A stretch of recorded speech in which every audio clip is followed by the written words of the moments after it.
first of all, how did you start the supporters club, and how long have you been going for? Yeah, we're a relatively young club. Really started less than a year ago as officially be recognized by Fulham. Um, Really, I've been following Fulham for about 20 years now, and I'm also a transplant to Dallas as well. So it's, one of those things where, I've kind of, when I first spotted Fulham or had my entry into Fulham worlds, I was kind of living in Europe, spent a lot of time in England and across Europe, and kind of found myself, you know, watching Brian McBride. I think a lot of people from my generation, around 40 years old or so, saw Brian McBride as their sort of entry point into Fulham. And, so lucky enough to be able to be in Europe at that point in time and watch, enough games as I could. But obviously coming back to the U.S., it was, a bit harder during that period of time. But as far as the Dallas club goes, when they got back up to the Premier League a couple years ago, there's just kind of the three of us, kind of hopping from, bar to bar to try to watch the games.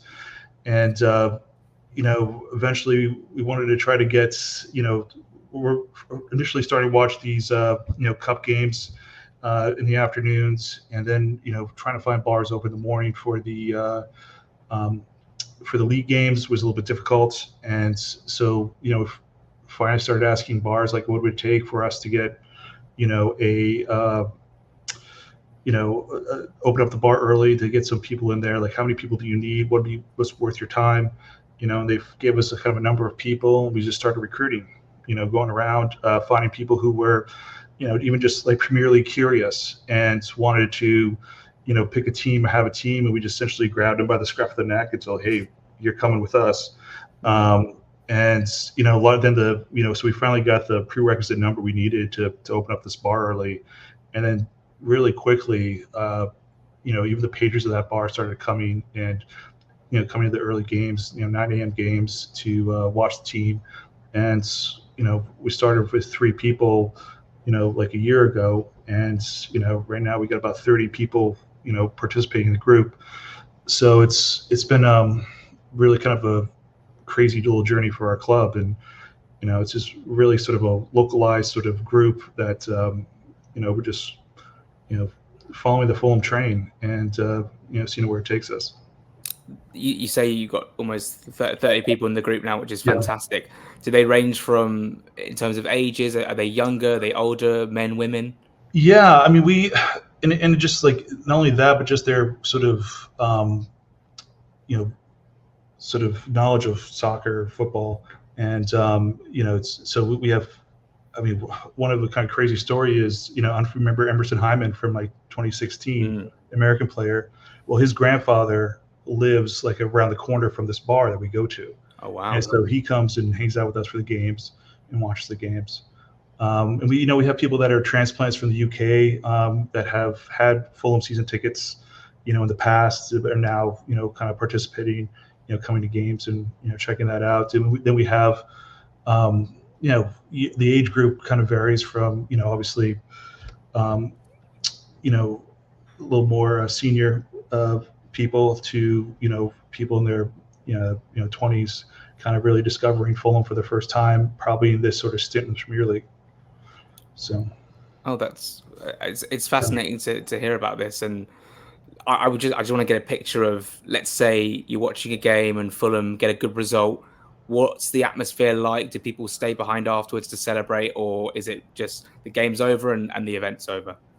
Yeah, I mean, yeah, we if it was like last year for, that Manchester United game, that was the one that there was a lot of celebration, a lot of people sticking around, and a lot of, I mean, we do, so the bar itself is just a beer and wine bar. And Right. So we do this because there's, do these celebratory sort of drinks. And one of them is just the rally rosé. And so a little shot of rosé, during the game or something like that to kind of, lift the spirits and, in celebration as well. So it's, we kind of do little quirky things like that. And, but people are, generally once like a game like the United game, people are hanging around, kind of reliving it, still in awe of what just happened, especially that 97th minute goal. and just you know, just loving the atmosphere there. When you are recruiting these people to be part of your group, how are you selling Fulham as a team? How are you selling that to be like, this is the team you need to support? Yeah, I mean, so like it goes back to when I first started following Fulham, right? Back in 2004, just happened to be in a pub and watching a game, and I saw McBride in the back of a jersey. I thought, I wonder if that's Brian McBride, Mm, and back in those days, there were no sort of iPhones or anything to go check on this information. And a couple of days later, I was in some internet cafe and just kind of just checked the Fulham squad and went down the list and like, holy crap, that's Brian McBride, mm, and just had no idea. And then, but that kind of led down this sort of rabbit's hole of Fulham information and going through the Fulham history and Fulham, um, you know, the, the sort of Al Fayed, moment of time, and bringing them up to the Premier League, and just kind of really could immersing myself in that sort of information.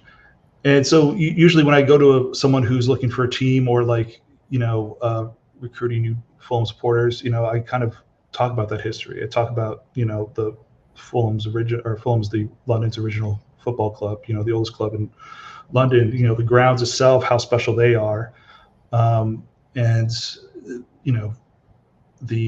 into the history of sort of Americans that have kind of played with that team. And, it's so those are usually the talking points that I go to.